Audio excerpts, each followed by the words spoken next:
portion of the work is done. You have your point of view and you generated a bunch of ideas. Now select 2 or 3 of those ideas for the next phase. In design thinking, step 4 is create and step 5 is test. And these phases will challenge you to communicate about your ideas and to test if they align with the needs of those for whom you're making the solution. In the create phase, you make a first tangible visualization of your idea to test and refine your idea before the final launch. An example of such a tangible creation is a prototype. And prototypes don't have to be extravagant. They can be a sketch on paper, a role play, something handmade, something digital. Keep it simple. Ensure that it's not too costly. And don't invest an excessive amount of time.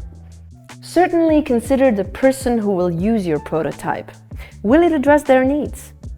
Because the purpose of a prototype is testing it, the final phase of design thinking. In the test phase, you present your prototype to people who understand the challenge you're addressing.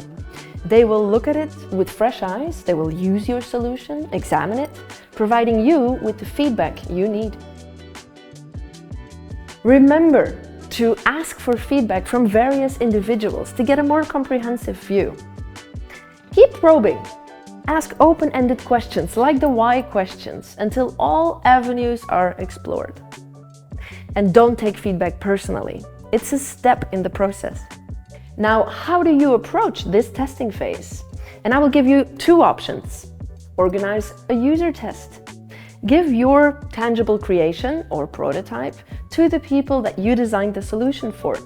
Let them interact with it and gather feedback. Or conduct A/B testing.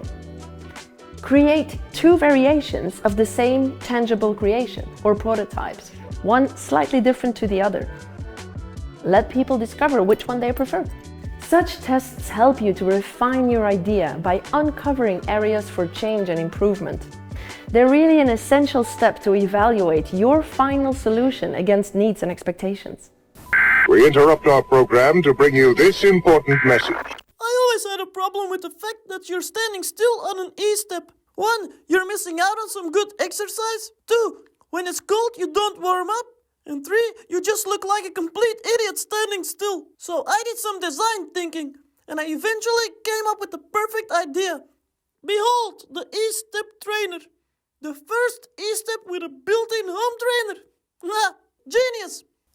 Why don't you just ride a bicycle instead? Well, you're just jealous because I'm a visionary like Steve Jobs and Elon Musk and I'm gonna save the world with my invention.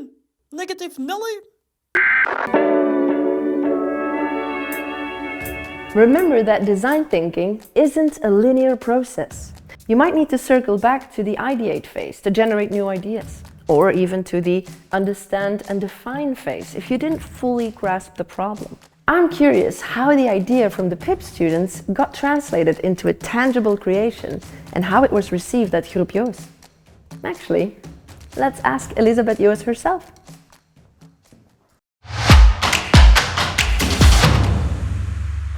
I'm here at Groep Joos, specialized in digital printing solutions, a family business that has been going strong for 4 generations. And I have a meeting with Elisabeth Joos, the first female Joos to be a director at this company.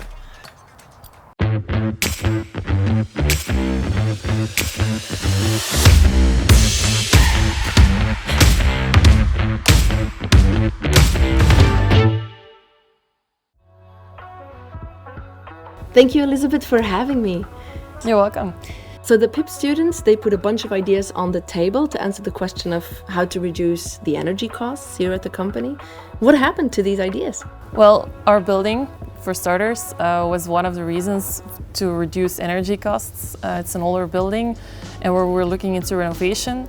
So one of the first ideas they had was to actually build some sort of greenhouse on top of the building instead of renovating it.